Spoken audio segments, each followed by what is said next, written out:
Agradecemos a los licenciados Miguel Cabrera y José Bernabé por su intervención y llegamos así a la última presentación de esta noche. Contamos con la participación del licenciado Augusto Cardona Rosas, quien es arqueólogo por la Universidad Católica Santa María de Arequipa y máster en Historia por la Universidad Católica San Pablo. Ha participado en varios proyectos de investigación, en especial en la zona sur peruana, y es autor de publicaciones de investigación y divulgación sobre arqueología. Actualmente labora en el Ministerio de Cultura en el proyecto Capac-Ñan como gestor encargado del proyecto del tramo La Raya de Saguadero en Puno. Hoy día compartirá con nosotros la ponencia titulada El Capac-Ñan y la ruta del pescado en Arequipa. Sigamos por favor con un aplauso al licenciado Augusto Cardona.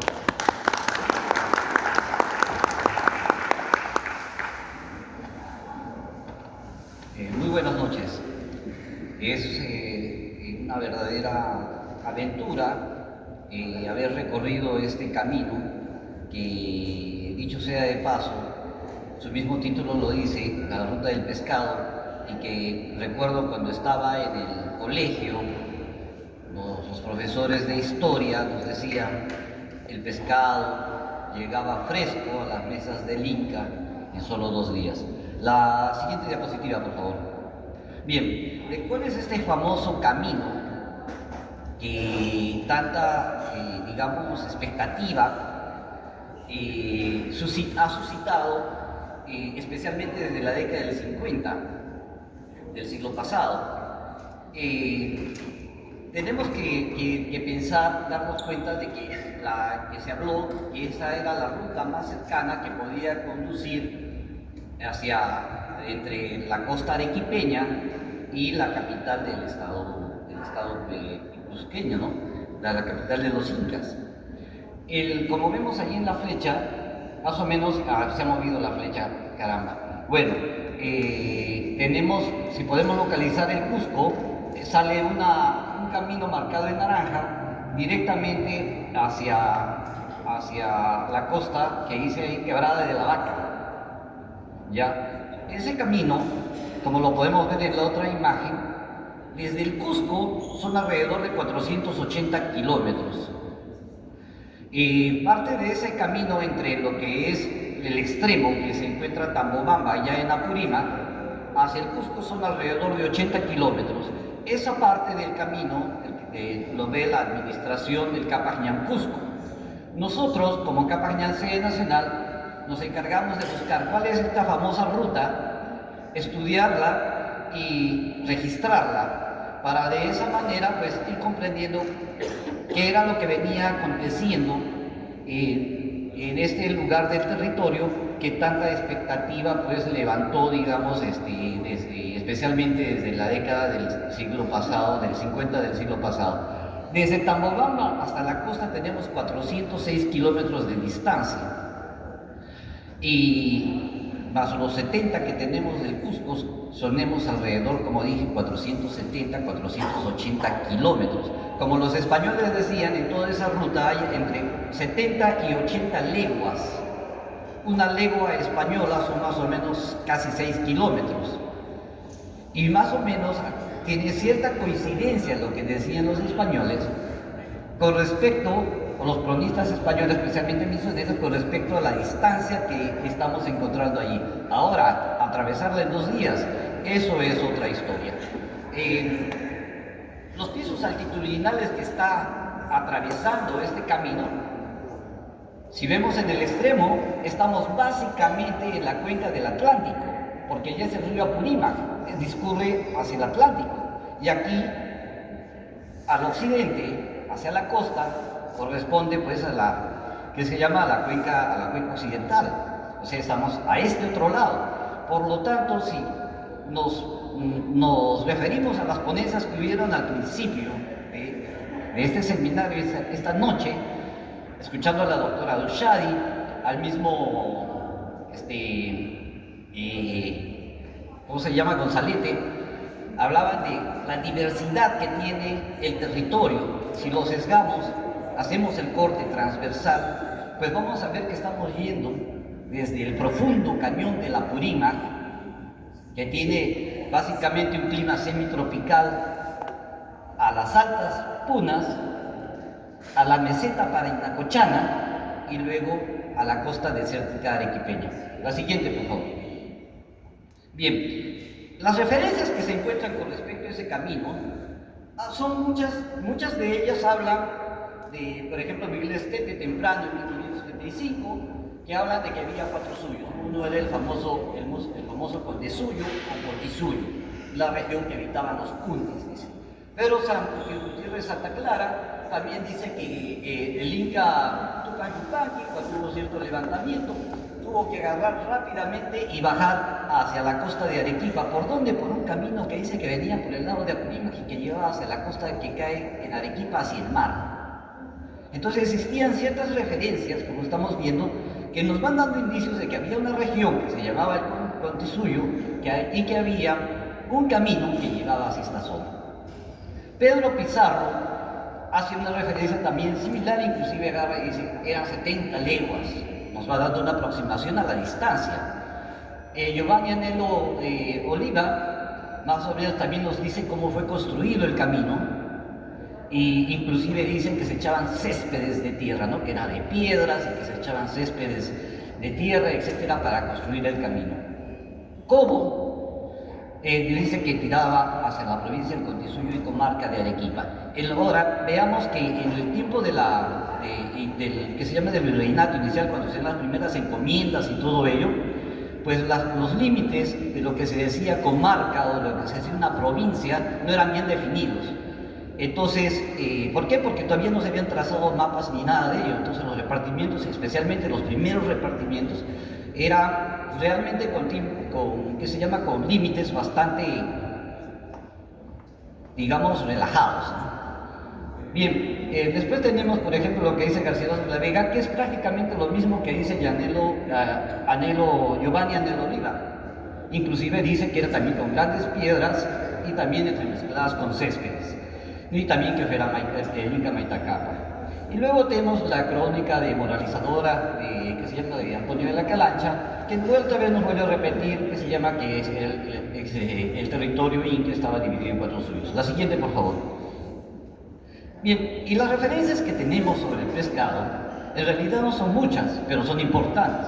No, por un lado nos dicen que eran 70 u 80 leguas, de acuerdo al autor, ya puede ser Sepúlveda Delgado o Urúa, pero también nos dicen que el pescado llegaba fresco, etc. Aquí hay que tener cuidado. Cuando ellos se refieren a pescado fresco, e inclusive uno lo dice bullente, yo siempre señalo lo siguiente, que hay que pensar el concepto de fresco que se tenía en el siglo XV o que se tenía en el siglo XVI. No es lo mismo decir pescado fresco hoy que hace 500 años, 400 años. Ya los métodos de conservación, etcétera, etcétera, todo ha cambiado.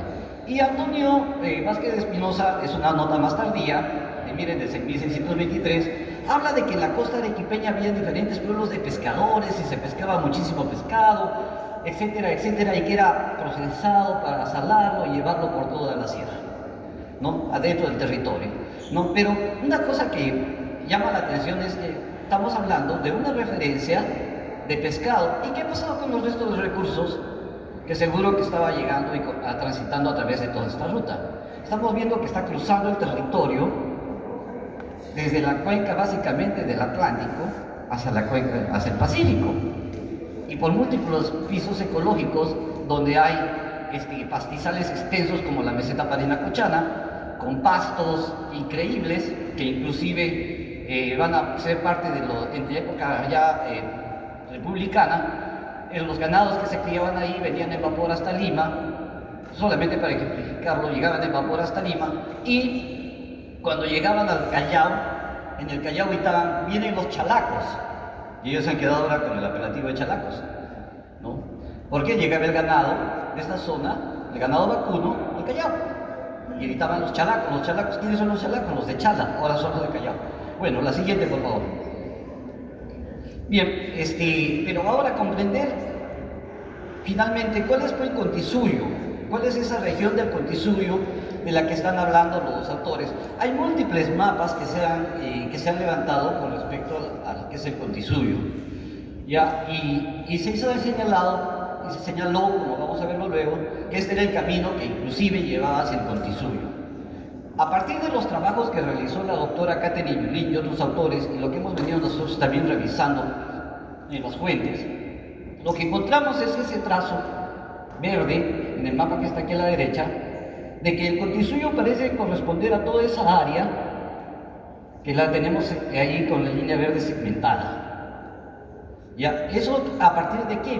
Del estudio, como se señala ahí, de los primeros repartimientos, de la identidad que venían diciendo que tenían los diferentes caciques y poblaciones que iban sirviendo a lo largo de, digamos, en las diferentes encomiendas, tanto las de Ocoña o que se llaman los censos administrativos que se vinieron haciendo durante los primeros años de, que se llama del periodo virreinal, inclusive los documentos toledanos, ¿no? Interesante, por ejemplo, resulta cuando superponemos esa área que la doctora Yulín comienza a considerar como el Constituyo, es que el camino, en el segmento que estamos nosotros estudiando, va de Tambobamba, cruza por el Sarasara, donde el Sarasara tenía, por ejemplo, su servicio indios aymaraes, que si lo vemos corresponde al número 4 en el mapa que está en el lado izquierdo, aymaraes que servían a la huaca del Sarasara y a la laguna de Parinacochas. Entonces, ellos se declara que ellos pertenecían al Chinchaysuyo, no al Constituyo. Y finalmente, pues llegaba hasta este lado que se llama de la costa de Quipeña. Lo que estamos viendo es que es muy probable, aunque nunca vamos a saber con exactitud cuáles fueron los límites del Constituyo, de ninguno de los suyos, es que probablemente el camino no era directamente el camino del Constituyo, sino un camino que iba hacia el Constituyo, la región más pequeña de los 4 suyos incas y que quedaba al oeste, a la donde se pone el sol. Y era considerada como una de las regiones más sagradas en cuanto a los suyos que tenía el territorio inca. Ahí podemos ver en el otro mapa, por ejemplo, las poblaciones. Tenemos, por ejemplo, allá los 11, que son los Cotapampas, la zona de Tambobamba. Luego tenemos en la 12 poblamientos los Chuqui, que corresponde a Grau, Chuquibambilla. ¿No? Los 4 que son los indios aymaraes, que son un grupo muy privilegiado, muy importante en la época inca, como vamos a ver luego. Luego tenemos a los Coracoras, que también son conocidos como Parinacochas, y luego un Curacazgo, que aparece solamente en los documentos, como Cacicazgo de Chala, Arequipa, y eventualmente aparece como Curacazgo de Ocoña. Y ahí que ocupaba más o menos toda esa franja ya pegada al litoral. La siguiente, por favor. Bien, en la década del 50, Víctor von Hagen comienza a realizar trabajos en la costa de Quipeña de Acarí, en la zona de Quebrada de la Vaca, hacer exploraciones en esta región. Y él es, en base a los documentos coloniales que conocía, las crónicas, etcétera, quien señala que era el camino hacia el Cusco, que era la ruta más corta, que de acá se llevaba el pescado fresco, y que había ruinas incas junto a la laguna de Parinacochas, y que era el camino del Constituyo. Él y sus colaboradores realizaron un vuelo en una avioneta y cuenta que cuando llegaron a Parinacochas observaron las ruinas y tuvieron que volver porque ya no tenían combustible. Entonces, pero es la primera referencia, eso como anécdota, claro. Ahora tenemos después los trabajos de Trimble, de Germán Trimble, que realiza también excavaciones en Quebrada de la Vaca y que se llama exploraciones en el camino de los llanos, el camino longitudinal que va por la costa, pegado al litoral de norte a sur. Y inclusive explora partes en las 2 longitudes y excava algunos tambos. Y entre sus colaboradores se encontraban René Santos y Máximo Neira Avendaño, quienes realizan la primera exploración del camino a Lomo de Bestia, yendo desde Atiquipa, desde las lomas de Atiquipa, de la cita de Parcoy, hasta el sector de Malco. Malco ya corresponde al territorio yacuchano. Después tenemos, ya las exploraciones que para el registro, identificación y registro, y definir cuál es esta famosa ruta que llevaba hacia el Constituyo. En uno de los primeros fue Casa Verde, etcétera, que levanta el primer plano, por ejemplo, del Cahuasi Parinacocha. Luego estuvimos nosotros por allí haciendo trabajos entre el 17 y 19, y también algunos estudios en el Cahuasi. Y últimamente ha habido un PIA de José Quispe durante el tiempo de la pandemia. La siguiente, por favor. Me he olvidado que se llama de Sergio López y Picón, que ellos realizan la primera exploración entre Tambobamba e Incahuasi de Parinacochas, ¿no? Bien, ese es el camino. Miren, al frente es Cusco.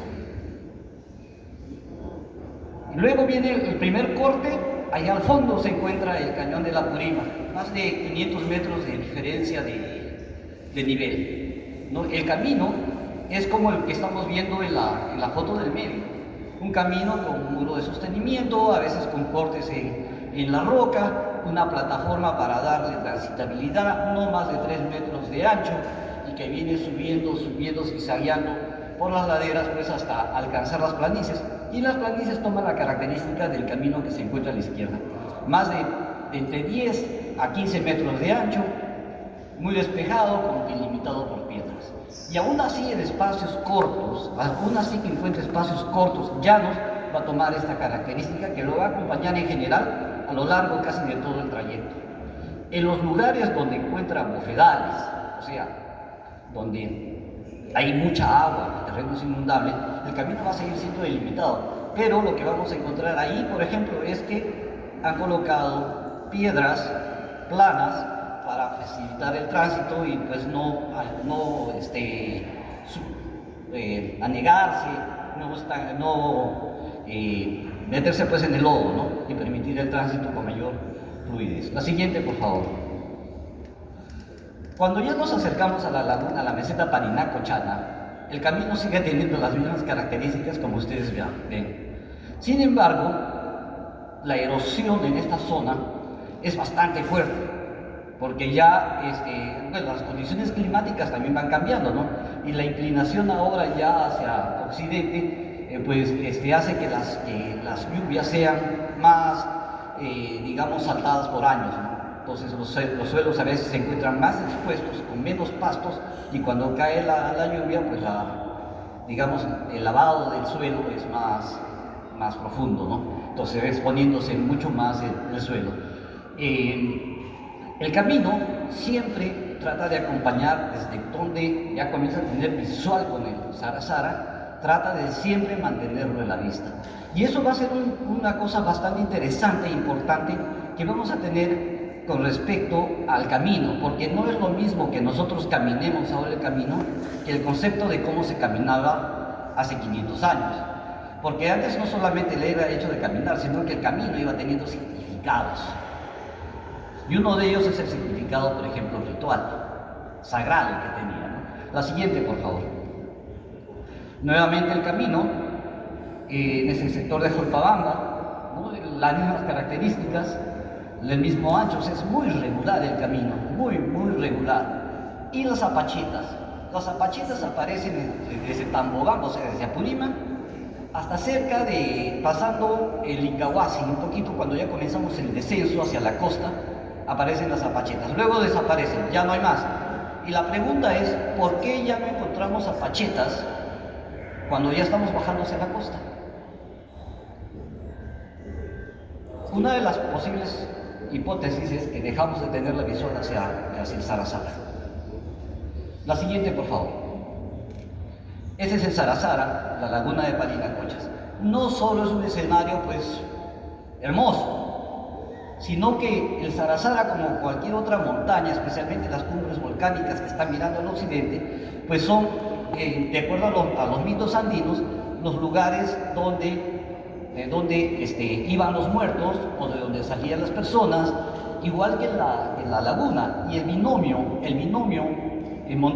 cono volcánico, laguna y sal, está muy vinculado en los Andes y no se puede desvincular. Y además de eso también vincula directamente a los incas a través de sus mismos mitos de origen, Ayarcachi. Entonces, el que se llama el famoso Incahuasi está justo mirando hacia el Sara. Y acá viene también una cosa bien interesante, porque el Incahuasi, que lo vamos a ver en la siguiente diapositiva, todo este terreno, todo este espacio del Sara, de acuerdo a los documentos, estaba bajo la administración de Topa Inca Yupanqui. ¿Y quién era Topa Inca Yupanqui? Hijo de Pachacútec. Entonces habían servidores, sacerdotes, que estaban a servicio de la montaña, pero a la vez a servicio de una de las familias de las panacas principales del Cusco. En una zona que decían que tenía ganados reales, y de donde se proveía lana y otros productos, carne seca, etcétera, para elaborar finos tejidos de cumbe, además de tejidos plumarios y otro tipo de artesanías muy especializadas, inclusive estatuillas de mullo, o sea, de espóndilos, que se trabajaban no aquí, se trabajaban por los indios aymaraes, los del cacicazgo de Chala y Atequipa, en Atico, donde estaba el tambo. La siguiente, por favor. El Incahuasi de Parinacochas, este roquedal que está detrás de él, de ahí se extrajeron es una cantera, también se extrajeron los bloques para el mismo Incahuasi. Ahí tenemos lo que les decía, ¿no? Los pastos del Incahuasi, donde indican que había los ganados reales, la laguna, que es endorreica, eso quiere decir que no tiene salida, por lo tanto salina, algunos sitios de extracción de sal alrededor de la laguna y la montaña, ¿no? De donde viene la famosa momia Sarita, ¿no? La siguiente, por favor. Otra vista del Incahuasi. Quiero que noten algo. Diferentes tipos de elementos constructivos en los edificios. Adobe, piedra, techos de paja, mucha modificación del espacio. Y acá entonces uno se pone a pensar, bueno, ¿qué ha sucedido en el Incahuasi de Parinacochas, no? Fue parte construido como en otros sitios de piedra y luego de adobe. La siguiente, por favor. Lo que ha venido aconteciendo en el Incahuasi de Parinacochas es que había una profunda modificación. Notemos la arquitectura, por ejemplo, tipo inca, almohadillada, poligonal. Se notan inclusive en la fotografía que se llama del extremo derecho, se nota el corte donde hubo un vano trapezoidal, ese es en la calleca principal, que después pasó a ser el templo católico, y la inmensa modificación y reutilización de los bloques que compusieron pues, la arquitectura, ¿no? Y luego inclusive adobe, ¿no? La siguiente, por favor. Nuevamente, donde debería de haber un vano trapezoidal, se ve que se llaman todavía las líneas donde continuaba el vano, con una sola jamba, sin jamba, y arriba, miren, adobe, 1, 2, 3 tipos de adobe, piedra de manera colocada. Y la foto de al lado, la foto que está a la derecha, nos explica qué ha sucedido en el Incahuasi de Parinacochas. Las ferias ganaderas, que se comienzan a dar con mayor fuerza durante la época republicana, pero que tienen un antecedente más temprano en la época virreinal, con las famosas ferias donde se vendían también las mulas, que venían inclusive desde el lado del Sumalao, en el noreste argentino, en Salta. Entonces eso se vino repitiendo a lo largo del tiempo y como vemos allí, habían tiendas, habían las casas vendían diversos tipos de insumos. Esto sucedía en una semana, 10 días sucedía la feria. Se vendían cantidades de ganado, vino, de todo. Imaginemos todos los enseres que se pueden vender en una feria, que inclusive venían desde el otro lado del mundo. Entonces se movía cantidad de dinero, y eso es lo que nos explica la gran modificación que fue teniendo el Incahuasi de Parinacochas en cuanto a su arquitectura, ¿no? La siguiente, por favor. Bien, la sacralidad que tiene el Incahuasi de Parinacochas también se trasluce en esa leyenda que tenemos sobre en el frontis de la iglesia del Incahuasi. ¿Ya? Dice, arriba ha sido modificada la leyenda, pero al final, si ordenamos las letras por las mayúsculas, minúsculas, etc., va a terminar diciendo sobre las ruinas de la idolatría. Aquí se adora y da culto al verdadero Dios. Incahuasi, 1847, entrada a la República. Pero fíjense que era necesario, aún en el 47, llamar la atención a los pobladores de toda la zona de que había un verdadero Dios. ¿Por qué? Porque eso, como les dije, es un paisaje altamente sacralizado y inclusive era administrado pues por élites vinculadas a las panacas reales en el Cusco, ¿no? La siguiente, por favor. el camino hacia la costa, desde el Incahuasi, cada vez más erosionado, pero la misma característica.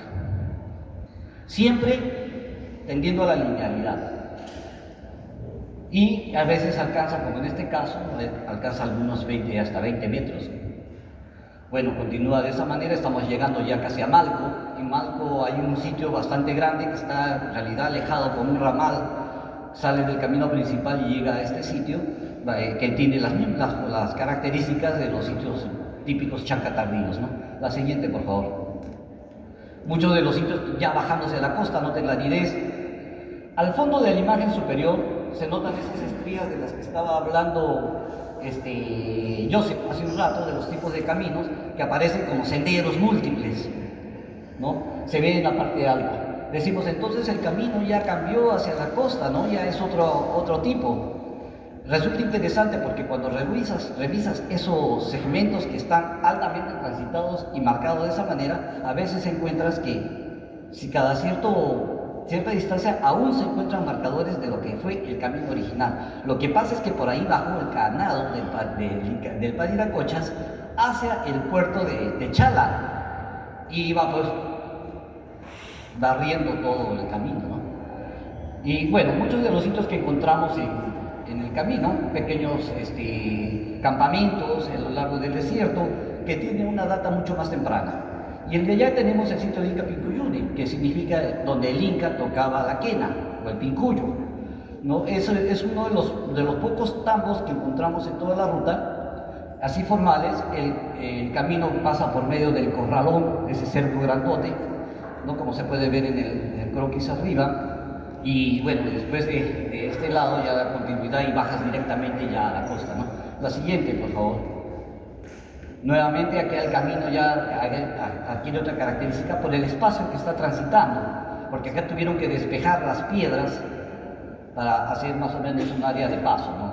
Pero notamos cómo va cambiando, ya estamos entrando pues fuertemente ya al desierto y el terreno se convierte también bastante quebrado, ¿no? La siguiente, por favor. Parte de los materiales que encontramos, inclusive el horizonte medio, lo cual nos indica que por lo menos ciertas partes del camino eran rutas pues que tenían mucha ancestralidad, ¿no? Mucha antigüedad. La siguiente, por favor. Aquí obviamente por la pendiente queda poco nada del camino. Estamos llegando ya al sector de las lomas de Atiquipa, pero bueno, la pendiente, la erosión, etcétera, pero nos dejan las marcas por donde se transitó, ¿no? Lo podemos ver como sendero en este caso. La siguiente, por favor. Nuevamente podemos ver ya, esto ya es la costa a costa, y ya estamos empalmando con el camino transversal, o sea, el que viene de Tambobamba está por impactar con el camino que viene longitudinalmente corriendo por la costa, el camino longitudinal de la costa, el camino de los llanos.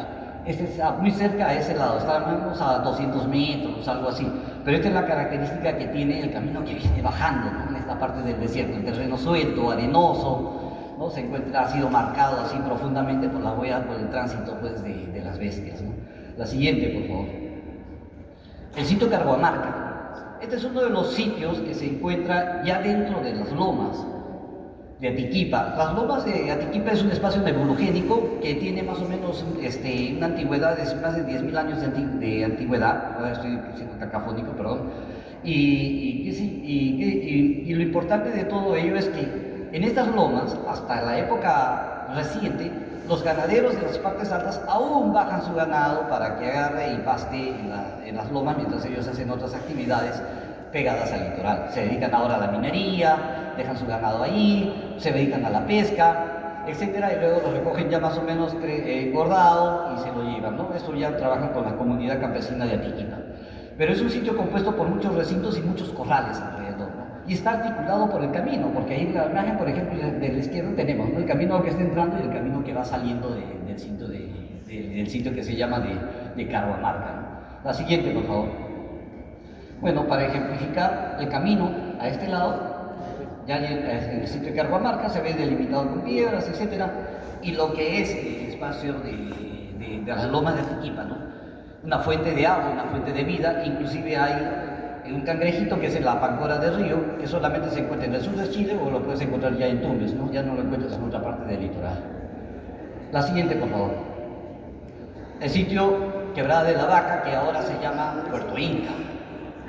Puerto Inca es el nombre que le ha dado una empresa turística, ¿ya?, que se posiciona en este lugar a partir de los años 90, pero su nombre más antiguo está siempre como Quebrada de la Vaca. Lo importante de ese asentamiento es, quiero que noten, ese edificio cuadrangular, ya, es un complejo de depósitos, pero los depósitos no solamente se encuentran así formalizados a través de estructuras, digamos, más masivas, sino que encontramos depósitos subterráneos de todo tamaño y dispersos en múltiples sitios y cercos que están no solamente a este lado, sino detrás de todas estas montañas, hacia arriba 2 kilómetros, 3 kilómetros hacia abajo. O sea que si yo me pusiese a contar los depósitos, seguramente eso sería suficiente para hacer un artículo, solamente de contar los depósitos, porque es inconmensurable. Ahora, el sitio mismo de Quebrada de la Vaca, su patrón no es inca, sino es un patrón local. Herman Trimble decía, esto corresponde a la época inca. Nunca dijo que era inca, sino dijo, corresponde a la época inca, que es muy diferente. Y este mismo patrón lo encuentras en otros valles, en los que se llaman en los curacascos locales, por ejemplo en el Valle de Ocoña, hacia el sur, que sería el límite del Curacasco, o en el Valle de Majes. Inclusive tienen pequeños espacios que tienen postes, con postes y columnas, para dar sombra en la época calurosa. Y ahora, la siguiente, por favor. Nuevamente, el sitio de Quebrada de la Vaca. Cada uno de los puntos negros allí es un depósito, aparte del de arriba, pero todo este espacio entre entre el núcleo urbano, digamos, el núcleo habitacional y el depósito, está lleno de depósitos subterráneos, llenito de depósitos subterráneos. Y luego tenemos el otro, siguiendo el camino de la costa, un par de kilómetros más allá, tenemos el sitio de la Caleta, ¿no?, que tiene un patrón así, ortogonal, pegado al camino, y otros depósitos de ese tipo también subterráneos. La siguiente, por favor. Nuevamente el sitio de Quebrada de la Vaca. Nosotros podemos notar un edificio, ahí dentro de una construcción media como troncocónica, en la parte media superior, es un depósito enorme de cerca de 4 metros de altura. Habían varios, se han caído con los últimos sismos. La arquitectura es muy, digamos, como estamos viendo con la gente del centro tierra, ¿no? Es bien compleja, ¿no?, porque no hay cohesión entre los diferentes elementos líticos y la argamasa que se ha usado, que prácticamente es arena. Entonces, no es bien complicada. Bueno, la siguiente, por favor. Y acá, estos son parte de los cercos, al fondo son depósitos, y aquí está tapado por ceniza, no sé de qué evento volcánico, no es el Huayna Puttina, de 1600 es otro, y los depósitos que comenzó a llamarlo Trimble y su gente como hornos, en función a que se asemejan a los hornos de pan, pero no son hornos de pan, son depósitos para almacenar productos biológicos, ¿no?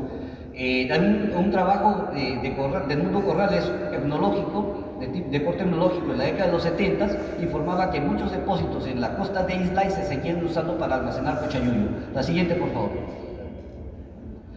Aquí vemos esas líneas y los depósitos alrededor del cerco. ¿Los ven? Se notan más oscuros. Y luego las líneas esas son secaderos, son como que estás haciendo faenas para extraer diferentes productos, pues, y los vas separando de acuerdo a la faena, ¿no?, para que vayan secando progresivamente.